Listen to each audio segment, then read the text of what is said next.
ওরা আমার এক্স ছিল আর আমি ভাবছিলাম ওরা হয়তো আমার সাথে মিলতে চায়, তাই ওরা আমাকে গিফট পাঠাইছে, এই জন্য আমি ফোন দিছিলাম। ও আচ্ছা, তাই তো তুমি তোমার এক্স কে বেবি বলে ডাকো?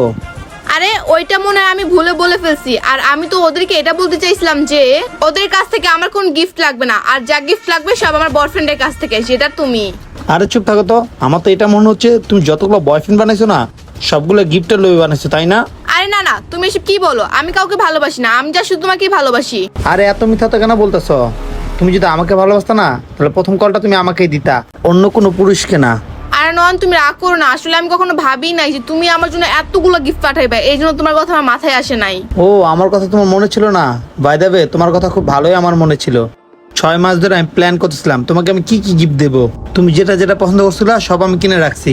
আইফোন চাইছিলে, আইফোন কিনে রাখছি। তোমার ভালো ভালো মেকআপের প্রোডাক্ট কিনে রাখছি, ব্র্যান্ডের জিনিস পুরো 50,000 টাকার এখানে গিফট আছে। আর আইফোনের দাম তো তুমি ভালো করে জানো কত টাকা দাম।